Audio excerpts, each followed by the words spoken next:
सभी लोग खाना खाकर अपने कमरे में चले जाते हैं। अनिकेत भी कमरे में जा रहा होता है कि तभी किसी का फ़ोन आता है और वह तुरंत वहाँ से निकल जाता है। कुछ देर बाद अनिकेत एक सुनसान सी बिल्डिंग के सामने जाकर गाड़ी रोक देता है और चारों तरफ देखकर अंदर चला जाता है। काफ़ी अंदर जाने के बाद वह एक कमरे के बाहर रुकता है, फिर कुछ सोचकर अंदर चला जाता है। उस कमरे में बहुत सारे कंप्यूटर थे और चारों तरफ तारों के जंजाल बिछे थे। वह देखता है एक आदमी स्क्रीन के सामने बैठा कुछ कर रहा है। वह जाकर उससे बोलता है, कहो मुन्ना, तुमने मुझे इतना जल्दी यहाँ क्यों बुलाया? वह आदमी, जिसका नाम मुन्ना था, वह सर उठाकर उसकी तरफ देखकर कहता है, सर, आपने कहा था ना कि सेना के सभी धंधों पर नज़र रखना, तो देखो मुझे वहाँ क्या मिला। ये कहकर वह स्क्रीन को उसके आगे कर देता है। अनिकेत उसमें देखने लगता है। मुन्ना आगे कहता है, यह सेना की इंदौर वाली फैक्ट्री है। वहाँ पर आज ड्रग्स की बहुत बड़ी खेप आने वाली है। फिर वह कंप्यूटर पर एक वीडियो चला देता है। अनिकेत यह सब देख रहा होता है कि तभी उसे एक लड़की दिखाई देती है। वह हैरान हो जाता है। जिया रसोई का काम समेट अपने कमरे में जा ही रही होती है कि तभी उसके फ़ोन पर करण का फ़ोन आता है। वह फ़ोन उठाकर कहती है, हाँ करण, बोलो, क्या हुआ? उधर से करण कहता है, कुछ नहीं, बस तुम्हारी याद आई तो सोचा तुम्हें फ़ोन कर लूँ। जिया, अच्छा जी, आज ही तो हम मिले थे और इतनी जल्दी तुम्हें मेरी याद भी आने लग गई। सच सच बताओ, क्या हुआ? नहीं तो मैं। करण हंसने लगता है। अरे मेरी झांसी की रानी, मैं मजाक कर रहा था। क्या यार, तुम तो हमेशा लड़ने के लिए तैयार रहती हो। बोरिया को तुम्हारी याद आ रही थी, इसलिए मैंने तुम्हें फ़ोन किया है। लो बात करो। ऐसा कह वह रिया को फ़ोन दे देता है। जिया दीदी, मुझे आपकी याद आ रही है। आप कब आओगे? मैं यहाँ बहुत अकेली हूँ। मेरे साथ कोई खेलने वाला भी नहीं है। नर्स दीदी भी चली गई। मुझे अपने साथ ले जाओ। मैं आपको तंग नहीं करूँगी। जिया, क्या रिया, आज सुबह ही तो तुमसे मिलकर आई थी। ऐसे जिद नहीं करते। अब तो कल ही मैं तुमसे मिलने आ पाऊंगी। ऐसे तुम जल्दी कैसे ठीक हो पाओगी? जब ठीक हो जाओगी तो मैं तुम्हें अपने साथ ले चलूंगी। रिया उदास होकर कहती है, पर मुझे आपकी याद आ रही है दीदी। और ऐसा कह वह रोने लगती है। आखिर वह 10 साल की छोटी बच्ची ही तो थी। पर जिया क्या करती? वो भी तो जानती थी इतनी रात में वह कैसे जा पाएगी। उसकी आवाज़ सुनकर जिया दुखी हो जाती है और उसकी आंखों से आंसू बहने लगते हैं। वह जल्दी अपने आंसू पोंछकर कहती है, रिया बेटा, समझने की कोशिश करो। अगर तुम इस तरीके से हिम्मत हार जाओगी तो कैसे काम चलेगा? अभी तो तुम्हें बहुत आगे जाना है, बहुत पढ़ना है। हर जगह तो मैं तुम्हारे साथ नहीं होंगी ना। रिया उदास होकर बिना कुछ बोले फ़ोन काट देती है। जिया बात करते करते अपने कमरे में आ चुकी थी। वह फ़ोन को अपने सीने से लगाकर बिस्तर पर बैठकर रोने लगती है। उसे पता था कि रिया अब तो उससे और भी दूर चली जाएगी। है तो वह छोटी सी बच्ची ही, उससे दूर वह कैसे रहेगी? ऐसा सोच और ज़्यादा उदास हो जाती है। उसे पता नहीं था कि रुद्र भी इसी कमरे में है। उस वक्त वह बाथरूम में था। बाथरूम से बाहर आ ही रहा था कि तभी उसे जिया की आवाज़ सुनाई दी। इसलिए वह वहीं रुक गया और उसकी बातें सुनने लगा। फ़ोन काटने के बाद वह बाथरूम से बाहर आया। जिया लगातार रो रही थी। उसे एहसास ही नहीं था कि रुद्र कब बाहर आया। रुद्र नहाकर आया था, इसलिए उसमें से भीनी-भीनी खुशबू आ रही थी। वह जिया के नज़दीक आकर खड़ा हो गया है। जिया को रोता देख उसे बुरा लग रहा। वह जिया के सर पर हाथ रखकर कहता है, तुम्हें अपनी बहन से मिलना है? जिया हैरानी से उसकी तरफ देखने लगती है और सोचने लगी कि इन्हें कैसे पता। रुद्र जिया के दिल की हालत समझ सका था। वह जानता था कि जिया का अपनी बहन को छोड़ना कितना मुश्किल है। तभी वह एकदम से उसका हाथ पकड़कर कहता है, उठो, जल्दी से तैयार हो जाओ, हमें कहीं चलना है। जिया, पर कहाँ? कितना बोलती हो तुम? चुप करके नहीं चल सकती? मुझ पर विश्वास नहीं है क्या? या फिर तुम ये सोच रही हो कि मैं तुम्हारे साथ कुछ गलत? रुद्र बोल ही रहा था कि जिया उसके मुंह पर हाथ रखकर कहती है, आप ऐसा मत कहिए। मुझे आप पर पूरा विश्वास है। मैं आपकी पत्नी हूँ। फिर नजरें नीची कर। भले ही अनुबंध की हूँ, लेकिन हूँ तो आपकी पत्नी। जानती हूँ आप मेरे साथ कभी गलत नहीं करेंगे। आप जैसा चाहें वैसा करें। यदि हंसकर जहर भी खिलाएंगे तो वह भी मैं खुशी खुशी पी लूँगी। रुद्र कुछ नहीं कहता है और गाड़ी की चाबी लिए कमरे से बाहर आ जाता है। अनिकेत उस लड़की को देख हैरान हो जाता है। वह मुन्ना को कहता है, जरा इस वीडियो को यहाँ रोको और इस लड़की को जूम करना। वह उस लड़की को जूम करके देखता है तो उसकी आंखें हैरानी से फैल जाती हैं, क्योंकि वह और कोई नहीं, सिम्मी थी। वही सिम्मी जिसने जिया के बारे में सब बताया था। अनिकेत उसे देखकर कहता है, यह तो सिम्मी है। मुन्ना, हाँ, ये सिन्हा की लड़की है, यही सारा धंधा संभालती है। अनिकेत, क्या, सिन्हा की बेटी? उसे वह दिन याद आता है जब वह सिम्मी से मिला था और उसने ही जिया के बारे में वो सब कहा था। तभी उसका फ़ोन बजने लगता है। फ़ोन उठाकर, हाँ माइकल, बोलो। उधर से माइकल, सर, हमें जिया मैडम के बारे में पहले जो भी इंफॉर्मेशन मिली थी वह सारी गलत थी। आज जब मैं उनके बारे में पता करने जा रहा था तब मुझे उनके पड़ोस में रहने वाली एक महिला मिली और उन्होंने बताया कि जिया के पिता के मरने के बाद वह उन पर बहुत जुल्म करती थी। कभी कभी तो खाना भी नहीं देती थी। कुछ साल बाद उनकी छोटी बहन की बीमारी के बारे में पता चलने पर उनकी माँ ने उसे घर से निकाल दिया था और उनकी छोटी बहन, जिसके दिल में छेद था, वो लेकर वह दर दर भटक रही थी और वह उसी के इलाज के लिए जगह जगह नौकरी करके पैसे भी जमा कर रही थी। लेकिन वह लड़की कोई गलत काम नहीं कर सकती। मैंने उसके बारे में पता किया। जहाँ जहाँ भी वह काम करती थी सभी ने उसकी बहुत तारीफ की है और ऐसा कुछ भी नहीं है जो उसके खिलाफ जा सके। अनिकेत, तो फिर उस दिन वह होटल में? माइकल, हाँ सर, मैंने उस होटल में भी पता किया और वहाँ के स्टाफ से भी। दरअसल उस दिन एक लड़की जिया से आकर मिली। वही उनको उस होटल के बारे में बताती है और कहती है कि उसे वहाँ बहुत सारा पैसा मिलेगा और थोड़ा सा काम करना होगा, पर काम रात का होगा। अनिकेत, तुम्हें ये सब कैसे पता माइकल? क्योंकि जब मैं जिया के पड़ोस में पूछताछ कर रहा था तब एक लड़की जो उनकी उम्र की थी उसने मुझे बताया। उस दिन वह भी उसी रास्ते से जा रही थी, तभी जिया मैडम से वह मिली थी और उन्होंने ही उसे यह बात बताई। वह उस दिन उसी होटल में जा रही थी। फिर जब मैं होटल में जाकर पता किया तो पता चला। सर, एक बात और पता चली, वो बोला। अनिकेत, क्या? माइकल, सर, जब मैं वहाँ गया तो पता चला वहाँ लड़कियों को बेचने का धंधा होता है। अनिकेत, तुम्हें ये कैसे पता चला? माइकल, दरअसल सर, वहाँ काम करने वाली एक लड़की मेरे दोस्त की बहन है। मैं नाम नहीं बता सकता, पर उसी ने मुझे ये सब बताया। उसने बताया कि उस दिन जिया को एक बहुत अमीर आदमी के कमरे में भेजा जाना था और उससे उन्हें बहुत पैसा भी मिला था, लेकिन उससे रूम नंबर सुनने में गलती हो गई और वह जिया मैडम को रुद्र साहब के कमरे में लेकर चली गई। इस समय मैनेजर पूरी तरह मिला है और उस मैनेजर के ऊपर एक बहुत बड़े बिजनेसमैन का हाथ है, इसलिए वह किसी से नहीं डरता। मुझे यह भी पता चला कि उस दिन रुद्र साहब को भी बदनाम करने की पूरी पूरी साजिश रची गई थी। वह आदमी जिसने उनकी ड्रिंक में नशा मिलाया था वह भी उस मैनेजर से मिला हुआ था। उनका प्लान था कि रुद्र साहब को नशीला पदार्थ पिलाकर उनके कमरे में एक लड़की भेजी जाए और उन्हें पूरी मीडिया के सामने बदनाम किया जाए।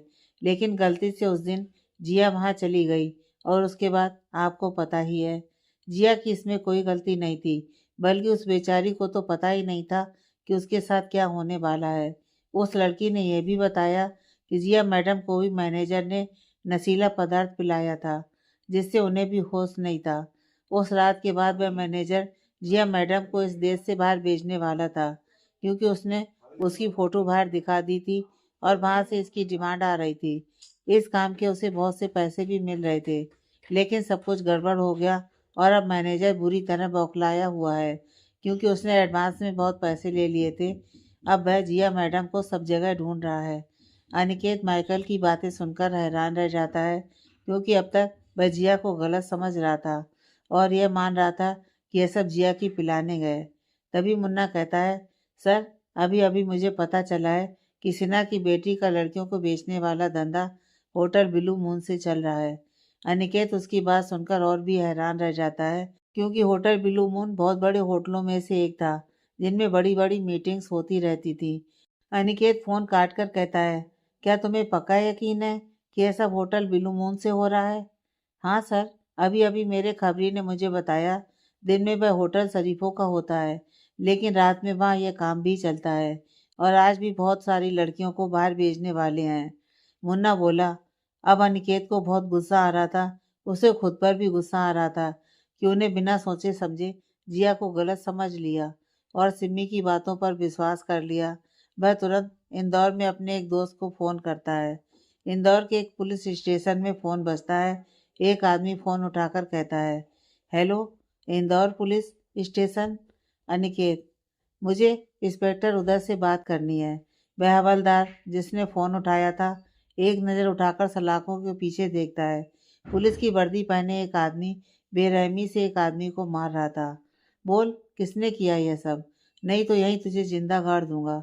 बता, तूने उस लड़की के साथ क्या किया और कौन कौन शामिल था तेरे साथ इस काम में? वह वर्दी वाला आदमी पूरा पसीने में भीग रहा था। तभी वह हवलदार आकर उससे कहता है, सर आपके लिए फ़ोन है। वह बाहर आकर फ़ोन उठाकर कहता है, हेलो। उसकी आवाज़ इतनी गहरी थी कि यदि कोई सुनता तो डर के मारे फ़ोन ही काट देता। अनिकेत, अबे साले, भूल गया क्या? उदय। अनिकेत, तुम? अरे यार, तुझे कैसे भूल सकता हूँ? वैसे आज कैसे याद आ गई मेरी? अनिकेत, मैं तुझे भूला ही कब था मेरे यार, पर आज मुझे तेरी मदद चाहिए। उदय, लगता है बहुत गंभीर बात है, बताओ क्या हुआ?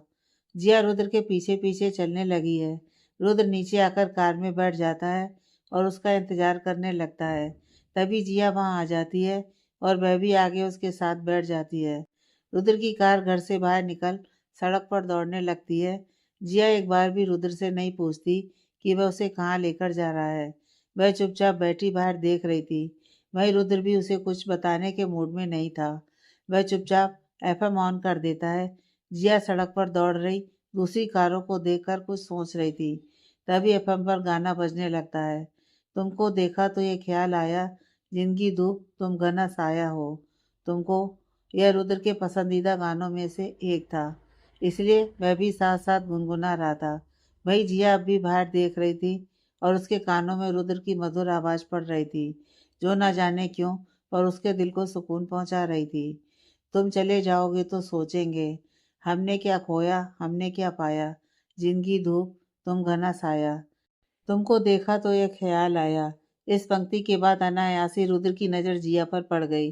वहीं जिया ने भी उसी वक्त रुद्र की तरफ देखा और दोनों की नज़रें मिलते ही दोनों ने अपनी नज़रें एकदम से घुमा ली, जैसे एक दूसरे से बचना चाह रहे हों।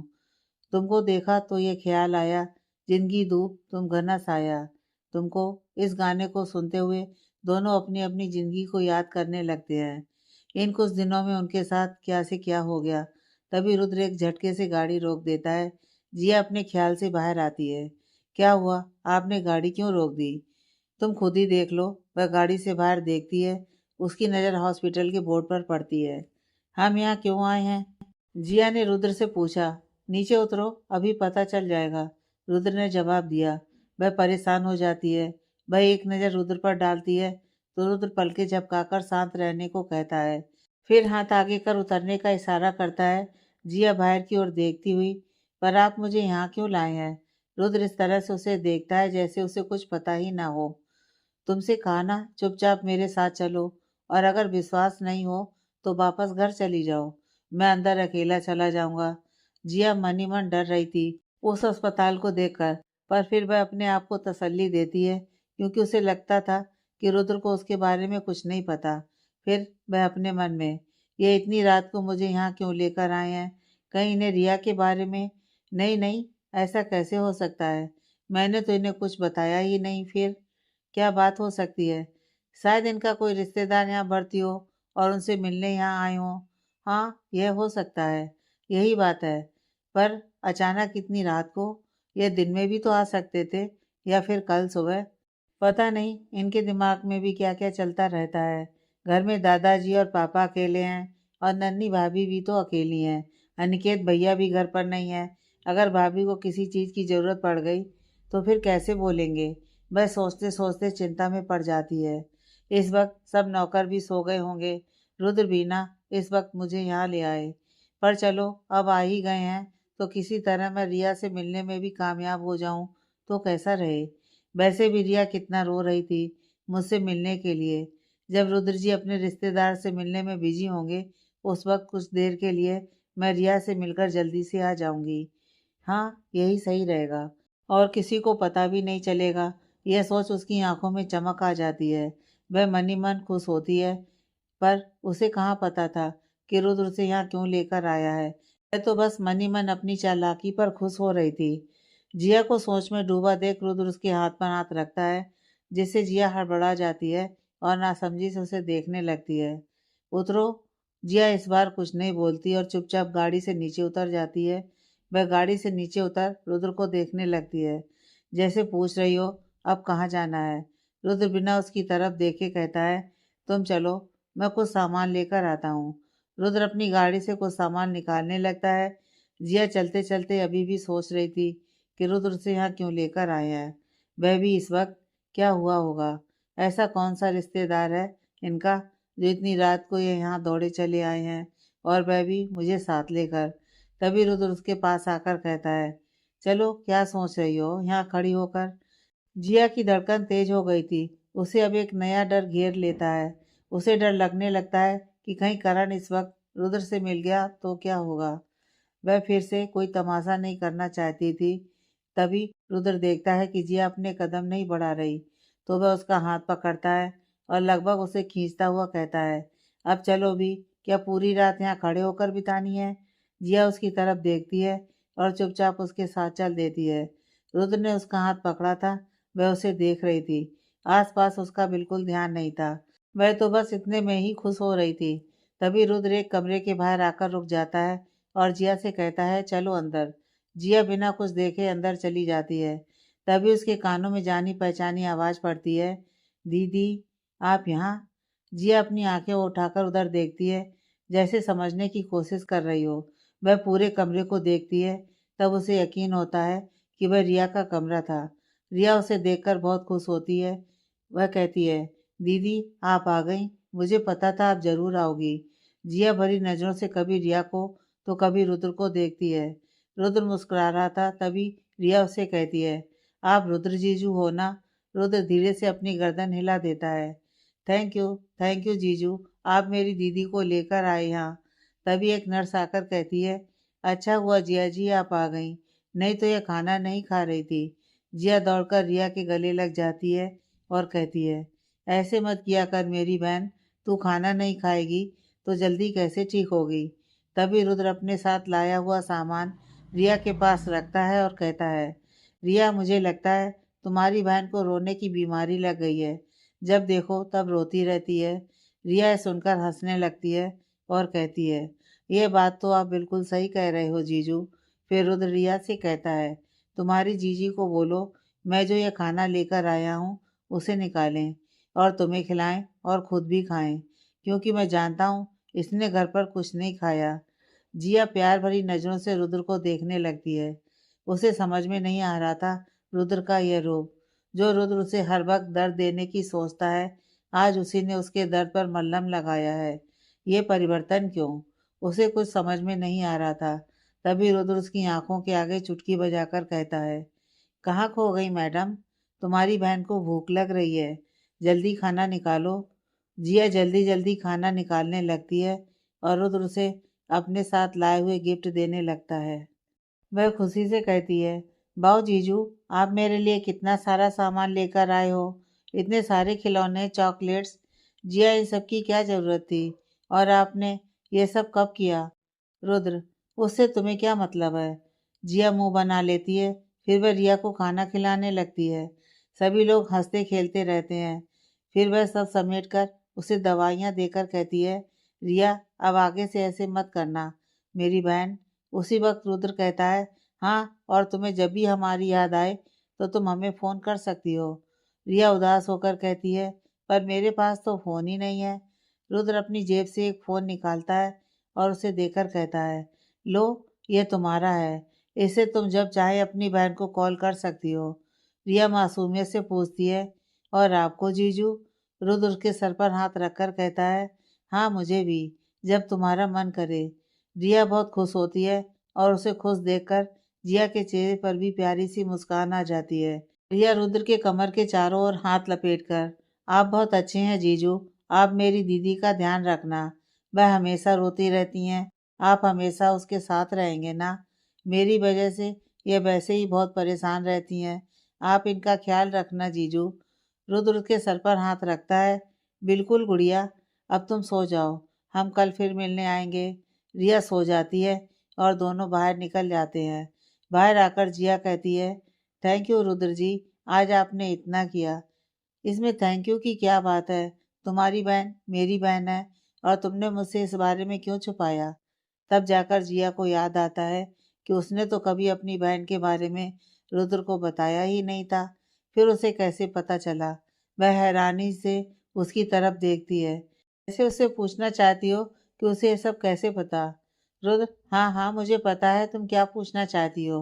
वो दरअसल, फिर वह अपनी नज़रें इधर उधर करके कहता है, आज तुम जब हॉस्पिटल आई थी तो मैं तुम्हारे पीछे आया था, तभी मुझे पता चला, वरना तुम तो मुझे कुछ बताती नहीं। जिया उससे कुछ नहीं कहती है और उसके गले से लग जाती है। रुद्र अचानक जिया के गले लगने से हड़बड़ा जाता है, लेकिन उसकी हालत को देखते हुए फिर वह भी उसके इर्द गिर्द अपनी बाहों का घेरा बना लेता है। कुछ देर ऐसे गले लगने के बाद रुद्र कहता है, जिया चलो, हमें सब देख रहे हैं। जिया तुरंत होश में आकर कहती है, सॉरी रुद्र जी, मुझे ध्यान नहीं रहा, और फटाफट जाकर गाड़ी में बैठ जाती है। जिया की हड़बड़ी देख रुद्र के होठों पर हल्की सी मुस्कान आ जाती है और फिर वह भी आकर गाड़ी में बैठ जाता है। कुछ देर बाद में वह दोनों घर आ जाते हैं।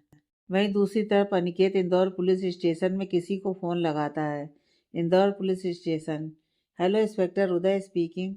उधर से अनिकेत। हेलो उदय, मैं बोल रहा हूँ। उदय, अरे आज सूरज किधर से उगा है? हंसते हुए, तुमने मुझे फ़ोन किया है, बोलो क्या बात है? अनिकेत, उदय मजाक का वक्त नहीं है, मैं तुम्हें एक बहुत गंभीर केस के बारे में बताने जा रहा हूँ, ध्यान से सुनो। यह सुनते ही उदय का चेहरा सख्त हो गया और वह गंभीर होकर बोला, हाँ कहो अनिकेत, क्या हुआ? अनिकेत, इसी वक्त जाकर होटल ब्लू मून पर रेड डालो, वहाँ पर लड़कियों की खरीद फरोख्त का धंधा चल रहा है और इस वक्त वहाँ से बहुत सारी लड़कियों को विदेश भेजा जाना है। उदय, यह तुम क्या कर रहे हो? वह होटल तो बहुत ही नामी परिवार का है, क्या तुम्हारे पास कोई सबूत? अनिकेत, सबूत ही तो नहीं है, लेकिन यह बात तय है कि वहाँ पर यह सब होता है। उदय, तुम जानते भी हो तुम क्या कह रहे हो? वह बहुत ही मशहूर बिजनेसमैन मिस्टर सिन्हा का होटल है। अनिकेत, मुझे भी अभी ही पता चला है, लेकिन शायद वो भी इन सब में शामिल है। तुम वहाँ जाकर पता करो, मैं यूं ही कुछ नहीं कहता। उदय, मुझे पता है तुम ये बात यूं ही नहीं कह रहे हो। ठीक है, मैं अभी वहाँ जाकर सब पता करता हूँ। और ऐसा कहकर वह फ़ोन रख देता है। इधर अनिकेत फ़ोन रखकर मुन्ना की तरफ देखता है। मुन्ना, पर क्या उदय सर ये काम कर पाएंगे?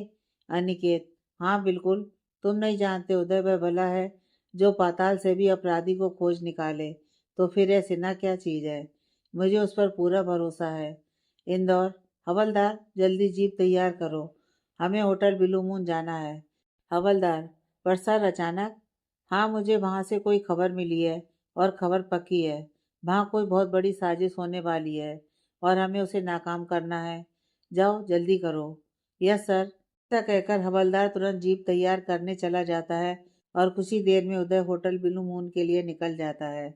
लेकिन वहाँ कोई ऐसा था जो चुपके से किसी को फ़ोन कर देता है और सारी बात बता देता है। कहीं अंधेरे में बैठा आदमी जोर से टेबल पर मुक्का मारकर कहता है, यह तुमने बिल्कुल ठीक नहीं किया, मुझसे पंगा लेना तुम्हें बहुत भारी पड़ेगा। लगता है तुम्हें तुम्हारे बाप से मिलने की बहुत जल्दी है। बहुत जल्द तुम्हें भी तुम्हारे बाप के पास पहुंचा दूंगा। जो हाल मैंने तुम्हारे बाप का किया था, उससे भी बुरा हर्ष करूंगा मैं तुम दोनों का, ये याद रखना। ऐसा कहकर वो जोर जोर से हंसने लगता है और तुरंत ही किसी को फ़ोन लगाकर कहता है, जल्दी वहाँ से निकलो, वहाँ पुलिस आने वाली है। उधर होटल में खबर मिलते ही आनन फानन में उन लड़कियों को पीछे के रास्ते वहाँ से निकाल दिया जाता है। जब तक पुलिस वहाँ आती तब तक वहाँ से सब सबूत मिटा दिए गए थे। तभी होटल के सामने पुलिस की गाड़ी आकर खड़ी हो जाती है और उसमें से इंस्पेक्टर उदय और दो हवलदार निकलते हैं। तुम उधर जाकर तलाशी लो और हवलदार तुम मेरे साथ रहो। उधर रिसेप्शन पर जाता है। रिसेप्शन पर बैठी नीता कहती है, कहिए सर, मैं आपकी क्या मदद कर सकती हूँ? इंस्पेक्टर उदय, करने को तो आप बहुत कुछ कर सकती हैं। ये बताइए कि वह सब लड़कियां कहाँ हैं? नीता, कौन सी लड़कियां? क्या आप क्या कह रहे हैं? मुझे कुछ समझ नहीं आ रहा। हमें खबर मिली है यहाँ पर लड़कियों का धंधा किया जाता है। नीता घबराकर कहती है। नहीं नहीं सर, आपको जरूर कोई गलत फहमी हुई है। हमारा होटल तो बहुत ही नामी होटलों में से एक है। उधर चारों तरफ देखते हुए वह तो पता चल जाएगा कि कितना नामी है मिस। जो भी आपका नाम है। ऐसा कह वह हवलदार को पूरे होटल की तलाशी लेने के लिए कहता है। पर पूरे होटल की तलाशी लेने के बाद भी उन्हें कुछ नहीं मिलता। वह खाली हाथ लौट आते हैं और उदय का इंतजार करने लगते हैं। उधर उदय भी एक एक चीज को बारीकी से देख रहा था। तलाशी लेते लेते वह मैनेजर के कमरे में पहुंच जाता है। वहां पहुंचकर वह पूरा केबिन बिखेर देता है, पर उसे ऐसा कुछ भी नहीं मिलता जिससे यह पता चले कि वहां कुछ गलत हो रहा है। पर तभी उसकी नज़र किताबों की एक अलमारी पर पड़ती है। पहले तो वह उसे साधारण अलमारी समझकर छोड़ देता है, लेकिन फिर न जाने क्या सोचकर वह उसकी तरफ बढ़ता है और उसे देखने लगता है। सारी किताबें निकालने के बाद भी उसे कुछ नज़र नहीं आता है। वह हताश से वहां पड़ी कुर्सी पर अपना हाथ मारता है कि तभी उसकी नज़र किताबों के पीछे बनी एक छोटी सी दराज पर पड़ती है। वह कुछ इस तरह बनी हुई थी कि उसे अचानक अगर कोई देखे तो खाली समझकर छोड़ दे, लेकिन अगर गौर से देखा जाए तो वहां एक छोटा सा निशान दिखाई दे रहा था, जो किसी खास चाबी से खुलता। उदय अब उस चाबी को ढूंढने लगता है और जल्दी ही उसे वह चाबी भी मिल जाती है। वह जैसे ही उस दराज को खोलता है तो उसे वहां कुछ दिखाई देता है, जिसे देखकर उसकी आंखों में चमक आ जाती है। वह वहां से वह सारी चीजें उठा लेता है और बिना किसी को बताए वहां से निकल जाता है। पर बाहर आने से पहले वह उस अलमारी को बिल्कुल पहले की तरह जमा कर आया था, ताकि किसी को पता न चले। बाहर आकर वह हवलदार को कहता है, चलो, हमें यहाँ कुछ नहीं मिला। लगता है शिकारी के आने से पहले ही पंछी यहाँ से उड़ चुके हैं। ऐसा कहकर वह अपनी जीप में बैठ जाते हैं और वहां से निकल जाते हैं। उदय अभी भी उस चीज के बारे में सोच रहा था। तभी हवलदार कहता है, सर, आप इस तरह वहां से क्यों आ गए? उदय अपनी सोच से बाहर आकर कहता है, क्योंकि उन्हें हमारे आने की खबर पहले से ही मिल गई थी, इसलिए वहां हमें कोई नहीं मिला। तो फिर अब हम क्या करें? हवलदार ने पूछा। उदय, कुछ नहीं, बस उस होटल पर हमारी निगरानी और कड़ी कर दो। तभी दूसरा हवलदार कहता है, पर सर, उन्हें कैसे पता चला? यह बात तो हमें भी नहीं पता थी। उदय, भाई तो कोई तो ऐसा है जो इनसे मिला हुआ है, जिसने यह खबर यहाँ तक पहुँचा दी। उसी वक्त उदय का फोन बजने लगता है। उदय फोन उठाकर, हाँ अनिकेत, बोलो। अनिकेत, कुछ पता चला? कुछ मिला वहां पर? उदय, कुछ नहीं पता चला। हम जब तक पहुंचते तब तक चिड़िया वहां से फुर हो चुकी थी। अनिकेत गुस्से से टेबल पर एक मुक्का मारकर कहता है, डैम इट, मुझे पता ही था ऐसा ही कुछ होगा। लेकिन तुम कोशिश जारी रखना, एक न एक दिन तो चिड़िया हमारे जाल में फंसी जाएगी। उदय, तुम चिंता मत करो मेरे यार, अब इस जंग में मैं भी तुम्हारे साथ हूँ। अगर तुमने यह बात कही तो मुझे पूरा विश्वास है कि इसमें सच्चाई जरूर है। मैं तुम्हें अच्छे से जानता हूँ, तुम ऐसे ही कोई बात नहीं कहते। अनिकेत, थैंक यू मेरे यार। बस यह समझ ले कि कुछ राज ऐसे हैं जिनसे पर्दा उठने बाकी है। मुझे तो शक है कि इसमें सिन्हा के अलावा भी कोई और शामिल है, और इस खेल का मास्टरमाइंड भी वही है, क्योंकि अकेले सिन्हा के बस की बात नहीं है यह। अनिकेत, अब तो मुझे भी यही लगता है। तभी अनिकेत के फोन पर रुद्र का फोन आने लगता है। अच्छा सुनो, मैं तुमसे बाद में बात करता हूँ। उदय, ठीक है, अपना ध्यान रखना। अनिकेत, तुम भी। ऐसा कहकर वह फोन रख देता है। अनिकेत का फोन फिर बजने लगता है। वह अपनी आंखें बंद कर गहरी सांस लेता है और रुद्र का फोन उठा लेता है। अनिकेत, कहाँ हो तुम? इतनी रात को तुम अचानक कहाँ चले गए? अनिकेत, कहीं नहीं यार, कुछ काम आ गया था। वैसे मुझे तुम्हें बहुत कुछ बताना है। मुझे बहुत कुछ पता चला है जो हमारे बहुत काम आ सकता है। लगता है हमारे दुश्मनों की उल्टी गिनती चालू हो गई है। रुद्र, वह सब तो ठीक है, पर तुम इस वक्त हो कहाँ? फिर रुक कर, अच्छा, जिया के बारे में कुछ पता चला? अनिकेत, पता तो बहुत कुछ चला है। मैं घर आकर तुम्हें सब बताता हूँ। ऐसा करो, मैं आधे घंटे में घर पहुंच जाऊंगा, तुम गार्डन में मुझे मिलो। रुद्र, ठीक है। तभी किसी के चिल्लाने की आवाज़ आती है। रुद्र फ़ोन काटकर तुरंत उस तरफ भागता है जहाँ से आवाज़ आ रही थी। भागते भागते वह अपने पिता के कमरे में चला जाता है। वह वहाँ देखता है कि जिया मुंह पर हाथ रखे खड़ी थी और उसकी आंखों से लगातार आंसू बह रहे थे। रुद्र, क्या हुआ? तुम इस तरह क्यों चीखी? तब तक वहाँ सारे डॉक्टर जो वहीं रहते थे आ गए। क्या हुआ मिसेस सिंघानिया, आप इस तरह क्यों चीखी? जिया हैरान होकर सामने की तरफ देख रही थी। रुद्र जिया के पास जाता है और उसे झिझोड़ कर कहता है, जिया आखिर बात क्या है? तुम इस तरह क्यों चीखी? जिया कुछ नहीं बोलती। रुद्र परेशान हो जाता है और जाने लगता है। तभी जिया रुद्र की कलाई कसकर पकड़ लेती है। रुद्र मुड़कर देखता है। जिया उसकी तरफ देखकर कहती है, अभी मैंने पापा की आंखों को हिलते हुए देखा है। लगता है पापा को होश आ रहा है।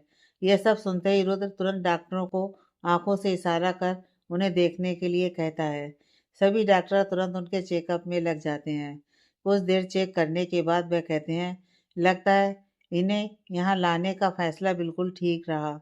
इनकी रिकवरी बहुत ही तेज़ी से हो रही है और अगर सब कुछ ठीक रहा तो इनके बहुत जल्द होश में आने की उम्मीद है। मिस्टर रुद्र, अब आप बेफिक्र हो जाइए क्योंकि बहुत जल्द आपके पिता आप सबके साथ होंगे। रुद्र भी यह सुनकर शौक हो गया था। उसे समझ नहीं आता कि वह इस वक्त हंसे या रोए। वह अपनी भावनाओं को समझ नहीं पा रहा था। उसकी दाईं आंख से एक आंसू निकलकर उसके गाल पर लुढ़क जाता है। जिया उसके पास आती है और अपने हाथ से उसके आंसू पोंछकर कहती है, नहीं रुद्र जी, ये आंसू बहाने का वक्त नहीं है। यह वक्त हिम्मत रखने का है। अब देखना बहुत जल्द पापा हम सबके साथ हंसते हुए नजर आएंगे। ऐसा बोलते ही वह उसके गले लग जाती है। रात बहुत गहरी हो गई थी। चारों तरफ ठंडी ठंडी हवाएं चल रही थीं। रुद्र और जिया इस वक्त रुद्र के पिता के कमरे में खड़े थे और रुद्र की आंखों में इस वक्त कोई भाव नहीं था। वह सूनी आंखों से खिड़की के बाहर देख रहा था। जिया उसके पास ही खड़ी थी। माहौल बहुत शांत था। कमरे में सिर्फ हवाओं का या उन दोनों की धड़कनों का शोर था। रुद्र एक हाथ खिड़की पर रखे बाहर के सन्नाटे और गहरे अंधेरे को देख रहा था। खिड़की के पर्दे तेज हवाओं के कारण उड़ रहे थे जो उन दोनों के बीच में आ रहे थे। रुद्र जी, आप कितनी देर से यूं ही खड़े हैं? ऐसे खुद को परेशान करने से क्या पापा को होश आ जाएगा? उनको कितनी तकलीफ होगी जब वह आपको इस तरह हताश देखेंगे। रुद्र कुछ नहीं बोलता। जिया रुद्र के नज़दीक आ जाती है। रुद्र को इस हालत में देखकर उसे बहुत तकलीफ हो रही थी। वह उसके गले लग उसे तसल्ली देना चाहती थी लेकिन झिझक रही थी। जिया अपने हाथ रुद्र के कंधे पर रखने के लिए बढ़ा ही रही थी पर फिर कुछ सोचकर रुक गई। तभी अचानक रुद्र पीछे पलटा और जिया के गले लग गया। रुद्र के अचानक गले लगने से जिया सन्न रह गई। उसके दोनों हाथ हवा में ही रह गए। कुछ देर रुद्र उसे ऐसे ही पकड़कर खड़ा रहा। जिया ने भी अब अपने हाथ उसकी पीठ पर कस लिए थे। तभी रुद्र किसी छोटे बच्चे की तरह फपक कर रोने लगा और बोलने लगा, क्यों जिया, क्यों? हर वक्त हर बार यह सब मेरे साथ ही क्यों? भगवान ने इतनी तकलीफें मेरे ही नसीब में क्यों लिखी? पहले माँ को छीन लिया, फिर पापा की ऐसी हालत कर दी। मैंने क्या गुनाह किया था जो मेरे बचपन में इनका प्यार भी नसीब नहीं हुआ? आज रुद्र अपने मन का गुबार निकाल रहा था जो उसने ना जाने कितने दिनों से खुद में समेट रखा था। जिया जानती थी आज रुद्र को उसकी बहुत ज़रूरत है, इसलिए वह चुपचाप उसकी बातें सुन रही थी। रुद्र उसकी गोद में सर रखे हुए था और जिया उसके बालों में हाथ फेर रही थी। वह उसकी तकलीफ खूब महसूस कर रही थी। रुद्र का एक एक शब्द उसके दिल को छलनी कर रहा था पर फिर भी वह अपने आप को किसी तरह संभाले हुई थी। आज रुद्र बिल्कुल बच्चे की तरह भावुक हो रहा था। यदि वह भी टूट जाती तो फिर उसे कौन संभालता? माँ तो बहुत पहले ही गुजर गई थी। पापा माँ से बहुत प्यार करते थे। उनके जाने के बाद उन्होंने भी अपने आप को काम में डुबो लिया। मैं कहाँ जाता? सब कुछ अपनी आंखों के सामने देखता रहता। हालांकि पापा मुझसे प्यार करते थे लेकिन उनके पास मुझे देने के लिए वक्त नहीं था। मैं भी तो छोटा ही था। मुझे भी इच्छा होती थी जब मेरे दोस्तों के पापा मम्मी उनके साथ घूमने जाते थे पर मैं यहाँ सिर्फ नौकरों के भरोसे था। पापा की भी कोई गलती नहीं थी। शायद उन्हें भी माँ की बहुत याद आती थी इसलिए वह घर भी बहुत कम रहते थे। एक दादाजी थे जो मुझे उनकी कमी महसूस नहीं होने देते थे लेकिन फिर भी बच्चा ही तो था। मेरा भी मन करता था अपने पापा के साथ आइसक्रीम खाने का, घूमने का, उनके साथ साइकिल चलाने का और ढेर सारी बात करके हंसने का। बहुत मन करता था पर कभी मौका ही नहीं मिला। फिर मेरी ज़िंदगी में आया अनिकेत। फिर एक फीकी सी हंसी हंसते हुए, अनिकेत, वह तो वक्त से पहले ही बड़ा हो गया। बहुत समझदार है मेरा भाई। जब से वह आया उसने मुझे कभी अकेला नहीं रहने दिया। फिर पापा ने हम दोनों को हॉस्टल भेज दिया। अनिकेत के पापा कहने को हमारे मैनेजर थे, लेकिन उसके पापा और मेरे पापा बहुत अच्छे दोस्त भी थे। पर उस हादसे में उसके पापा हमेशा के लिए छोड़कर चले गए और मेरे पापा कोमा में। उस वक्त मैं और अनिकेत हॉस्टल में थे। हमारे हॉस्टल जाने के कुछ वक्त बाद ही उनके साथ वह हादसा हो गया, और वह हादसा करने वाला और कोई नहीं, मेरे पापा के सबसे विश्वास पात्र लोग थे, जिन्हें मेरे पापा अपने परिवार से कम नहीं मानते थे। लेकिन उन लोगों ने ऐसा विश्वासघात किया जिसे हम कभी भूल नहीं सकते। अब जब मैं इस लायक बन चुका हूँ तो अपने उन्हीं दुश्मनों को ढूंढ रहा हूँ। लेकिन मैं भी इंसान हूँ, मैं भी टूट जाता हूँ। किसके पास जाऊँ? मात्र 15 साल का, मात्र 15 साल का था मैं उस वक्त, जिस वक्त पापा के साथ वह हादसा हुआ। मैं और अनिकेत अब इस लायक हो गए हैं कि हम अपने दुश्मनों से बदला ले सकें। इतने वक्त से मैं अपने आप को उस लायक बना रहा था। 18 साल से पापा कोमा में है, लेकिन हमारे दुश्मनों की नज़रों में वह भी उस हादसे में मारे जा चुके हैं। 8 साल से हमने पापा को छुपा कर रखा था। दादाजी दादाजी को सब पता है, लेकिन उस दुश्मन के बारे में नहीं। आखिर ऐसा कौन है जिसने हमारी पीठ में खंजर घोंपा है? विश्वासघात हमारे नौकरों ने किया है, लेकिन उनके पीछे हाथ तो किसी अपने का ही था, किसी ऐसे का जो हमारे बहुत करीब था। आज रुद्र जिया के सामने बहुत भावुक हो गया था और अपनी सारी बीती बातें उसे बता रहा था। उसी वक्त जिया भी अपने अतीत को याद करने लगती है। जिया को याद आता है उसके पापा को गुजरे भी 8 साल हो गए हैं, और इन 8 सालों में उसकी सौतेली माँ ने उस पर क्या क्या जुल्म नहीं किए। रिया को जन्म देते ही उसकी माँ इस दुनिया से चली गई, और ना चाहते हुए भी सिर्फ जिया और रिया की खातिर उसके पिता को दूसरी शादी करनी पड़ी, और वह भी कुछ इन परिस्थितियों में करनी पड़ी कि इस शादी के अलावा उनके पास कोई और रास्ता नहीं बचा। जिया उस वक्त मात्र 10 साल की थी जब उसके पिता की जिंदगी में वो रात आई। जिया याद करने लगती है। बाहर बहुत तूफान और बारिश हो रही थी। जिया घर में अपनी छोटी बहन रिया व उसकी आया के साथ थी। रिया को उसकी आया ने दूध पिलाकर सुला दिया था। जिया को अंधेरे से डर लगता था, इसलिए वह जाग रही थी और रिया के सिरहाने बैठी थी। वह छोटी सी डरी हुई बच्ची अपनी गुड़िया को हाथ में पकड़े अपने पिता का इंतजार कर रही थी। काफी रात हो चुकी थी। बाहर बहुत तेज बारिश और तूफान आया हुआ था, और उसके पिता का कहीं कोई पता नहीं था।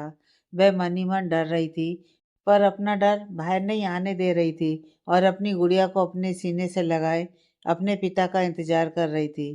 काफी रात तक भी उसके पिता नहीं आए थे। उसकी आया सो चुकी थी, पर छोटी सी बच्ची अभी तक जाग रही थी, सिर्फ अपने पिता के इंतजार में।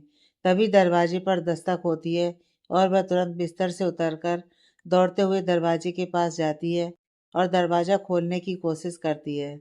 उसके पिता लगातार दरवाज़ा पीट रहे थे, जैसे पता नहीं कितनी जल्दी हो। जैसे ही वह दरवाज़ा खोलती है, उसके पिता की गोद में एक औरत बेहोश पड़ी थी। वह डरी हुई नज़रों से अपने पिता को और फिर उस औरत को देखती है। उसके पिता पूरी तरह भीग चुके थे। उनके कपड़ों से पानी बह रहा था, और उस औरत का बदन भी पूरा भीग चुका था। वह उस औरत को अपने कमरे में लेकर जाते हैं और जिया की आया को उसके कपड़े बदलने के लिए कहते हैं। कुछ देर बाद वह भी कपड़े बदल कर आ जाते हैं। जिया तब भी जाग रही थी। वह जिया को अपने पास बुलाकर कहते हैं, क्या हुआ जिया बेटा, अब तक क्यों जाग रही हो? कुछ हुआ है क्या? वह छोटी सी बच्ची डरती हुई नामे गर्दन हिला देती है और फिर उस औरत को देखने लगती है। उसके पिता उसको इस तरह देखते हुए कहते हैं, चिंता मत करो, मेरी गाड़ी के आगे आकर बेहोश हो गई थी। मैं तो इसे जानता भी नहीं, और इस तूफानी रात में कहाँ लेकर जाता, इसलिए मैं इसे घर ले आया। जिया कुछ नहीं कहती और वापस पलट कर चली जाती है, पर पता नहीं क्यों उसे बहुत डर लग रहा था। वह चुपचाप अपने कमरे में जाकर रिया के पास सो जाती है। उसके पिता रात भर उस औरत के पास बैठे थे, लेकिन जब वह सुबह उठती है तो देखती है कि वह औरत चिल्ला चिल्लाकर पूरे मोहल्ले को इकट्ठा कर रखी थी। वह इन सबसे बहुत डर जाती है और गेट के पीछे छुपकर देखने लगती है। वह औरत कह रही थी इस आदमी ने मेरी बेहोशी का फ़ायदा उठाया है। इतनी रात को मुझे पता नहीं क्या पिलाया और मेरी इज़्ज़त लूट ली। अब मैं कहाँ जाऊँ? मुझे कौन अपनाएगा? पूरा मोहल्ला जिया के पापा को भला-बुरा कहने लगता है। जिया के पापा को पता ही नहीं चलता कि आखिर ऐसा कब और कैसे हो गया। तभी वह अपनी बेटी की तरफ देखते हैं और मन ही मन कुछ फैसला लेकर कहते हैं, ठीक है, मैं इससे शादी करूँगा। वह औरत कहती है, आप सच में मुझसे शादी करेंगे? इन सबके सामने आप वादा करते हैं। तभी जिया के पापा अंदर आते हैं और मंदिर से सिंदूर उठाकर सभी के सामने उसकी मांग भर देते हैं और कहते हैं, लो, अब तो यह मेरी पत्नी हो गई। सभी लोग वहाँ से चले जाते हैं, पर उस औरत के चेहरे पर एक कुटिल मुस्कान आ जाती है, जिसे केवल जिया देख पाती है। वह औरत अंदर आ जाती है। जिया के पिता बहुत उदास थे। वह जिया के पास आकर कहते हैं, बेटा, मुझे नहीं पता ये क्या हो गया, लेकिन अब से वह तुम्हारी माँ है। ठीक है। जिया बिना कुछ कहे अपने कमरे में चली जाती है। उसके पिता सोचते हैं कि आखिर रात को ऐसा क्या हुआ। वह याद करते हैं कि उस औरत के कपड़े बदलने के बाद वह रात भर उसके पास बैठे थे और कुछ देर बाद उनकी आंख लग गई। जब उनकी आंख खुली तो उनके सामने पानी रखा था और वे पानी पीकर फिर सो गए। लेकिन उसके बाद क्या हुआ यह उन्हें नहीं पता और सुबह उठते ही यह तमाशा। लेकिन उस हादसे के कुछ दिन पहले उन्होंने बहुत कुछ जिया को बताया था और एक फाइल देकर कहा था, इस फाइल को हमेशा संभाल कर रखना। जब तुम बड़ी हो जाओ तब इसे खोलना और इसके सही मालिक तक पहुंचा देना, और उसके पहले तुम मुझसे वादा करो, इसे किसी के भी हाथ मत लगने देना, समझी? जिया बच्ची थी, पर फिर भी वह अपने पिता की बात को समझ गई और उसने अपने खिलौनों के साथ उस फाइल को संभाल कर रख दिया। फिर पता नहीं क्या हुआ, लेकिन कुछ दिन बाद ही उसके पिता की मौत हो गई और उसकी सौतेली माँ ने अपने रंग दिखाना शुरू कर दिया। वह ना जाने कहाँ से एक लड़के को लेकर आई और कहा कि यह मेरा बेटा है। वह भी लगभग जिया की उम्र का था। कुछ सालों तक वह उसके जुल्म बर्दाश्त करती रही, पर अब जिया 18 साल की हो गई थी, इसलिए वह कभी-कभी जवाब भी दे दिया करती थी। हालांकि उसके बाद उसे बहुत मार भी खानी पड़ती थी, पर फिर भी वह डटकर उसका सामना करती थी। छोटी सी उम्र में ही उसने कई जगह पार्ट टाइम नौकरी करना शुरू कर दिया था, जिससे कि उसे और उसकी बहन को भूखा ना सोना पड़े। लेकिन तभी उसे अपनी बहन की बीमारी का पता चला और उसी दिन उसकी माँ ने उसे घर से निकाल दिया। रुद्र की बातें सुनकर उसे भी अपने बचपन की वह सारी कड़वी बातें याद आ गईं, जो वह चाह कर भी भूल नहीं पाती थी और अक्सर रात में डर जाया करती थी। वे रुद्र के दर्द को बहुत अच्छे से समझ रही थी कि तभी जिया का फ़ोन बजने लगता है। फ़ोन की आवाज़ से वह अपने वर्तमान में लौट आती है। रुद्र और जिया झटके से अलग होते हैं, पर जिया अपने फ़ोन पर फ्लैश होने वाले नाम को देखकर तुरंत कमरे से बाहर चली जाती है। रुद्र फिर सोचता रह जाता है कि आखिर इतनी रात को किसका फ़ोन आया था, जो वह उसके सामने बात भी नहीं कर पाई। भले ही वह उसे पत्नी नहीं मानता था, पर उसकी परवाह उसे अब होने लगी थी। कुछ देर सोचने के बाद रुद्र भी जिया के पीछे बाहर चला गया। बाहर उसे एक कोने में खड़ी जिया दिखाई दी। वह उसके नज़दीक जाता है। हाँ हाँ, ठीक है, मैं समझ गई। आप बिल्कुल चिंता मत कीजिए। हाँ बाबा, मैं अपना ध्यान रखूंगी। आप भी अपना ध्यान रखना। अपने पीछे किसी की आहट सुन वह जल्दी से कहती है, अच्छा ठीक है, अब मैं फ़ोन रखती हूँ, मैं बाद में बात करूँगी। और ऐसा कहकर वह फ़ोन काट देती है। फ़ोन काटने के बाद जैसे ही वह पीछे मुड़ती है तो अपने सामने रुद्र को देखकर वह डर जाती है। वह उसे ऐसे देख रही थी जैसे किसी ने उसकी चोरी पकड़ ली हो। वह पहले तो घबराई, फिर अपने सीने पर हाथ रखकर बोली, अरे रुद्र जी, आप, मैं तो डर ही गई थी। रुद्र, क्यों? क्यों डर गई थी तुम? कहीं तुम्हारी चोरी पकड़ में ना आ जाए? इस डर से या कोई और बात है? जिया हैरानी से, जी चोरी? कैसी चोरी? आप क्या कह रहे हैं? इतनी रात को किससे बात कर रही थी? वो मैं अपनी एक दोस्त से बात कर रही थी। रुद्र एक नज़र उस पर डालकर कहता है, कभी बताया तो नहीं तुमने अपनी किसी दोस्त के बारे में? आपने कभी पूछा ही नहीं। फिर रुककर, अच्छा चलिए, बहुत रात हो गई है, अब हम भी सो जाते हैं। आप भी तो थक गए होंगे, वैसे भी कल बहुत काम है। ऐसा कह जिया अपने कमरे में चली गई। रुद्र उसे जाता देख कुछ सोचता है और फिर वह भी अपने कमरे में जाने लगता है। तभी उसे अनिकेत की गाड़ी की आवाज़ आती है और वह पीछे मुड़कर दरवाजे की तरफ देखता है। उसे कुछ याद आता है और वह खुद से कहता है, अरे अनिकेत ने मुझे गार्डन में बुलाया था। वह तेजी से गार्डन की तरफ चला जाता है। अनिकेत अपनी गाड़ी खड़ी कर गार्डन में आता है। उसी वक्त रुद्र भी वहां पहुंच जाता है। इतनी देर कहाँ लगा दी अनिकेत? अनिकेत, कुछ बहुत जरूरी काम था। तुम बस यूं समझ लो कि शायद अब हमारे दुश्मनों की गर्दन हमारी पकड़ से ज्यादा दूर नहीं है। वह बोलते बोलते रुक जाता है। और क्या? और शायद हमने जिया के बारे में भी बहुत गलत सोचा है, अनिकेत ने रुकते रुकते कहा। क्या मतलब है तुम्हारा? अनिकेत, दरअसल हमें जो पहले जिया के बारे में पता चला था वह काफी कुछ गलत था। गलत था से क्या मतलब है तुम्हारा? साफ साफ बोलो, कहना क्या चाहते हो? अनिकेत उसे सारी बातें बता देता है। जैसे जैसे अनिकेत उसे बता रहा था वैसे वैसे रुद्र की आंखें हैरानी से बड़ी हो रही थी। उसी के साथ उसके चेहरे के भाव भी बदल रहे थे। कभी उसके चेहरे पर सिकन दिखाई दे रही थी तो कभी उसके सर पर सलवटें पड़ रही थी। कुल मिलाकर वह गंभीरता से अनिकेत की एक एक बात सुन रहा था। तो इस तरह जिया हम तक पहुंची। अनिकेत ने अपनी बात खत्म की, रुद्र को सोचते हुए। मतलब हम अब तक जो सोच रहे थे वह गलत है उसके बारे में। और ये सिन्हा तो बहुत पहुंची हुई चीज निकला। इतना घिनौना काम कर सकता है, यह कभी सोचा नहीं था। आगे की कहानी नेक्स्ट पार्ट में।